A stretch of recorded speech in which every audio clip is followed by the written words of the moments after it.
Hello guys, ഇന്നത്തെ നമ്മുടെ video ഒരു സിമ്പിൾ ആൻഡ് ഹംബിൾ ചെമ്മീൻ റോസ്റ്റാണ്. എന്നെ പോലുള്ള മടിയന്മാർക്കും മടിച്ചുമാർക്കും ഈസി ആയിട്ട് ഉണ്ടാക്കാൻ പറ്റുന്ന ഒരു ടേസ്റ്റി റെസിപ്പിയാണ് കേട്ടോ ഇത്. ഫസ്റ്റ് ഓഫ് ഓൾ ഇതിന് വേണ്ടത് 1 kg ചെമ്മീനാണ് കേട്ടോ. പിന്നെ വീഡിയോയ്ക്ക് കുറച്ച് ഭംഗി ആയിക്കോട്ടെ എന്ന് വിചാരിച്ച് ചേമ്പലയിലൊക്കെ ഇട്ടെടുത്തന്നേ ഉള്ളൂ. എന്നാൽ നമുക്ക് സ്റ്റാർട്ട് ചെയ്താലോ. ഫസ്റ്റ് തന്നെ ഒരു പാൻ വെച്ചിട്ട് അതിൻ്റെ അകത്ത് ആവശ്യത്തിനുള്ള ഓയിൽ ഒഴിച്ചു കൊടുക്കുക. പിന്നെ അതിലേക്ക് ചതച്ച് വെച്ചിരിക്കുന്ന ഇഞ്ചിയും വെളുത്തുള്ളിയും ചെറിയ ഉള്ളിയും കൂടിയിട്ട് ഒന്ന് സോട്ട് ചെയ്തെടുക്കുക.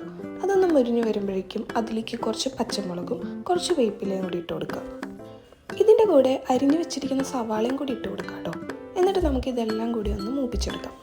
സവാള ഒന്ന് ബ്രൗൺ കളറായി വരുമ്പോഴേക്കും ഇതിലേക്ക് നമുക്ക് പൊടികളായിട്ടുള്ള മഞ്ഞൾപ്പൊടി, മല്ലിപ്പൊടി, മുളക് പൊടി, പിന്നെ കുറച്ച് കാശ്മീരി മുളക് പൊടിയോട് ഇട്ട് കൊടുക്കാം. കാശ്മീരി ചില്ലി പൗഡർ ഓപ്ഷണലാണ്, ഞാൻ കുറച്ച് കളർഫുള്ളാക്കാൻ വേണ്ടി ഇട്ടെന്നേ ഉള്ളൂ. പൊടികളുടെ പച്ചമണം മാറുന്നവരെ നന്നായിട്ടൊന്ന് വഴറ്റി കൊടുക്കുക. എന്നിട്ട് അതിലേക്ക് നമ്മൾ ക്ലീൻ ചെയ്ത് വെച്ചിരിക്കുന്ന ചെമ്മീനും കൂടി ഇട്ട് കൊടുക്കുക.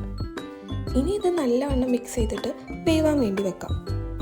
ഞാൻ കുറച്ച് തേങ്ങ എടുത്ത് ചെറുതായിട്ടൊന്ന് കട്ട് ചെയ്ത് വെച്ചിട്ടുണ്ട്, അതുകൂടി നമുക്ക് ഇതിലേക്ക് ഒന്ന് ഇട്ട് കൊടുക്കാം കേട്ടോ. ഇതെല്ലാം നന്നായിട്ട് ഫ്രൈ ആയി വരുമ്പോഴേക്കും നമ്മുടെ ഈസി ചെമ്മീൻ റോസ്റ്റ് റെഡിയായി. എല്ലാവരും ട്രൈ ചെയ്ത് നോക്കണേ.